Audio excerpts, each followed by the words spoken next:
Political mood में आप सभी लोगों का स्वागत है। चलिए आज की राजनीतिक विश्लेषण की शुरुआत करते हैं। आज हम लोग उत्तर प्रदेश पर बात करेंगे। बेसिकली एमएलसी के जो चुनाव होने वाले, विधान परिषद के उत्तर प्रदेश में चुनाव होने वाले हैं। 28 तारीख को उसकी वोटिंग है, उसी पर आज का बात होगा। हमारा आज का विश्लेषण, चर्चाएं उसी पर होंगी। ठीक है, उत्तर प्रदेश में विधानसभा विधान परिषद दोनों है। एमएलसी भी है, मेंबर ऑफ लेजिस्लेटिव काउंसिल। इसकी 100 सीटें, विधान परिषद की 100 सीटें हैं। इसमें से 12 सीटों पर अभी चुनाव होने वाले हैं, जिसमें विधायक, जो भी वहाँ के जनप्रतिनिधि विधायक है उत्तर प्रदेश के, वो इसमें वोटिंग करेंगे। ये चीज़ होने वाला है। तो इसी पर चलिए बात करते हैं। देखिए, सोमवार 11 जनवरी से नामांकन शुरू हो गया विधान परिषद के लिए, और 18 जनवरी तक नामांकन भरना है। उसके बाद 21 जनवरी तक आप मान लीजिए किसी को नाम अपने वापस लेना है, उसे इलेक्शन कंटेस्ट नहीं करना है एमएलसी का चुनाव, तो वो वापस नाम ले सकता है। और 28 जनवरी को इसका मतदान होना है। ये सारी प्रक्रिया जनवरी में चलनी है इनकी।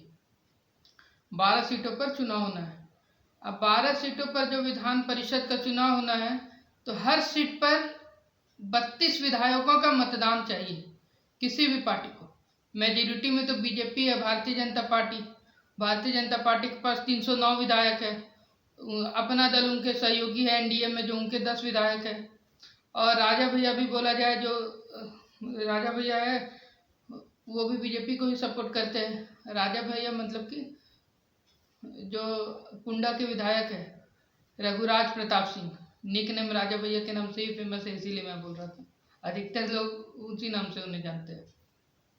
तो वो भी बीजेपी को ही सपोर्ट कर रहे हैं। अब 32 सीटें चाहिए एक एमएलसी के लिए। भारतीय जनता पार्टी इसमें से आराम से 9 सीटें जीत लेगी अकेले, खुद के बल पर। और 1 सीटें वो अपने सहयोगी जो है एनडीए के, अपना दल, उनके बल पर जीत जाएगी। मतलब 10 सीटें भारतीय जनता पार्टी आराम से जीत जाएगी। समाजवादी पार्टी के उत्तर प्रदेश में 48 विधायक हैं। 32 विधायक चाहिए एक एमएलसी के लिए, तो समाजवादी पार्टी 1 सीट अच्छे से जीत जाएगी। अरे उसके बाद भी उसके 16 विधायक बच जाएंगे, पर 32 चाहिए। उतना तो है नहीं कि वो दूसरे सीट जीत पाए। अन्ना दूसरे सीट जीतने के लिए 32 विधायक एनडीए पास, मतलब बीजेपी के पास भी है। तो यहाँ जोड़ तोड़ की बात होना शुरू हो जाती है। देखिए, 10 विधायक तो बीजेपी जीत जा रही है, 1 समाजवादी पार्टी जीत जाएगी। 12वां विधायक होगा, वो किसका होगा, ये सबसे बड़ी बात है।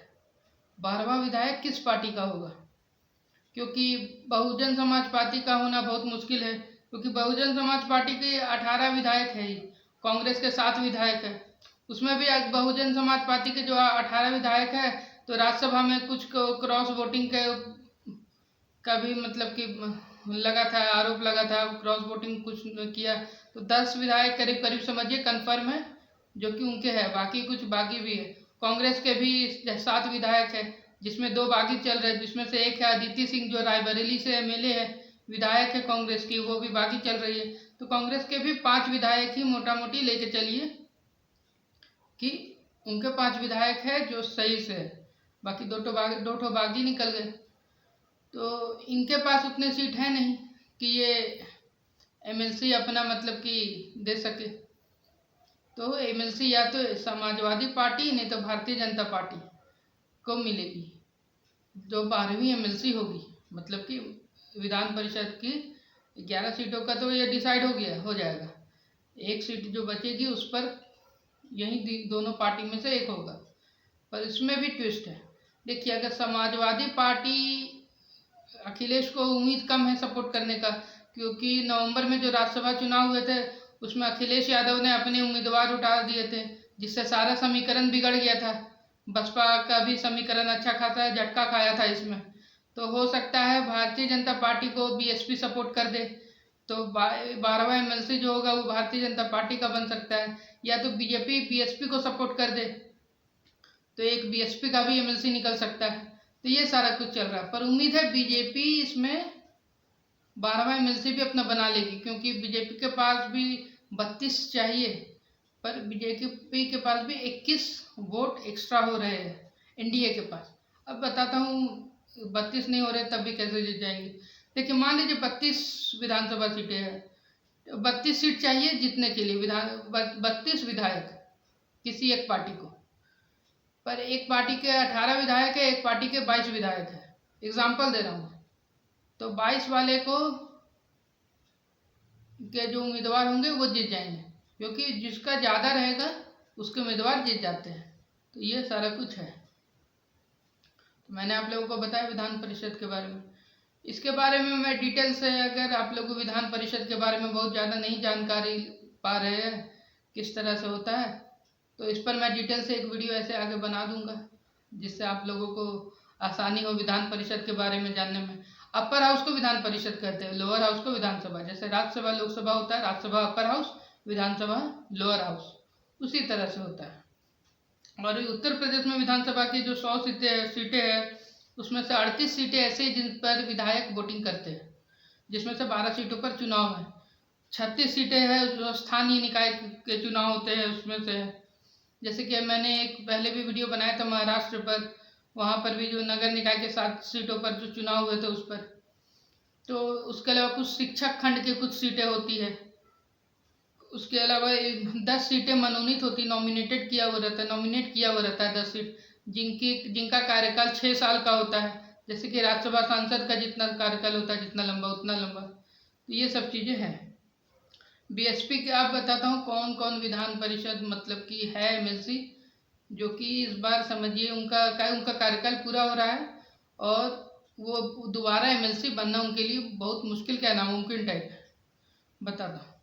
देखिए, एसपी और बीएसपी के अहमद हुसैन हुए, आशू मलिक हुए, रमेश यादव हो गए, राम जटर रजभार हुए, वीरेंद्र सिंह हुए, साहिब सिंह सैनी हुए। ये सब का कार्यकाल खत्म हो रहा है इन सब का, और इन सब का वापस आना बहुत मुश्किल है, क्योंकि 11 सीट तो बीजेपी ही जीत जाएगी, 1 सीट बीजेपी एसपी को मिलेगी। तो एसपी के भी यहाँ 2 उम्मीदवार है, इसमें से या रमेश यादव, अहमद हुसैन, दोनों में से एक को भेजेगी एसपी। पर रमेश यादव का चांस थोड़ा ज़्यादा लग रहा है, पर हो सकता है मुस्लिम वोटों को कैप्चर करने के लिए उनके प्रति, तो इसलिए अहमद हुसैन को भी भेजा जा सकता है। पर अब उनकी पार्टी की बात है, वो डिसाइड करेंगे किनको भेजना है किनको नहीं भेजना है। तो सारा कुछ यही सब चल रहा है, मैंने आप लोगों को बताया। और एक सीट है खाली है, जो एमएलसी की नसमुद्दीन सिद्दीकी की सीट खाली है। बताता हूँ कैसे खाली है। नसमुद्दीन सिद्दीकी जो है वो पहले बसपा में थे, बहुजन समाज पार्टी, मायावती की पार्टी में थे, और वो कांग्रेस में चले गए। तो दल बदल कानून के हिसाब से उनकी एमएलसी चली गई उनकी। तो ये सब इतने सीटें खाली हुई है। जो खाली सीटें हो रही है उसमें बीएसपी की 2 सीटें खाली हो रही है, समाजवादी पार्टी के 5 सीटें खाली हो रही है, बीजेपी की 4 सीटें खाली हो रही है। एक सीट अभी नसमुद्दीन सिद्दीकी की मैंने अभी आप लोगों को बताया। अब मैंने एसपी के बारे में तो बताया कि रमेश यादव या अहमद हुसैन में से एक जाएंगे। बीजेपी के पास 11 उम्मीदवार कौन होंगे, वो अभी तो बीजेपी ने भी पत्ता खोला नहीं है, पर 3 उम्मीदवार कंफर्म समझिए, जिसमें से एक हो गया स्वतंत्र देव सिंह, जो कि भाजपा के प्रदेश अध्यक्ष है उत्तर प्रदेश इकाई के। उसके अलावा एक हो गया doctor Dinesh Sharma, deputy CM, उप मुख्यमंत्री उत्तर प्रदेश के।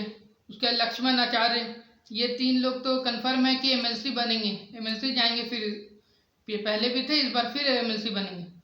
पर बाकी 8 का नाम अभी घोषित नहीं किया भारतीय जनता पार्टी ने, जल्द ही करेगी, क्योंकि 18 तारीख तक नॉमिनेशन करना है। और इस बार बीजेपी भी ध्यान रखेगी, इसमें थोड़ा जातीय समीकरण को लेके चलेगी कि कुछ सीटें शेड्यूल कास्ट एससी को दिया जाए, कुछ ओबीसी को भी दिया जाए, एक मुस्लिम कैंडिडेट को भी उतारने की कोशिश करेगी इसमें बीजेपी, मुझे जहाँ तक लगता है कर रही होगी, क्योंकि 2022 में 1 साल बाद विधानसभा चुनाव होने वाले उत्तर प्रदेश के, और उत्तर प्रदेश में 403 विधानसभा सीटें का सबसे बड़ा बोला जाए राज्य, राजनीतिक दृष्टिकोण से अगर बोला जाए तो सबसे बड़ा राज्य उत्तर प्रदेश ही है। 1 साल बाद चुनाव होने हैं, तो इसीलिए सारा कुछ बैलेंस करके भारतीय जनता पार्टी भी चलना चाहिए। तो ये सारा चीज़ मैं जो समीकरण वहाँ चल रहा है विधान परिषद के चुनाव के बारे में मैंने आप लोगों को बताया।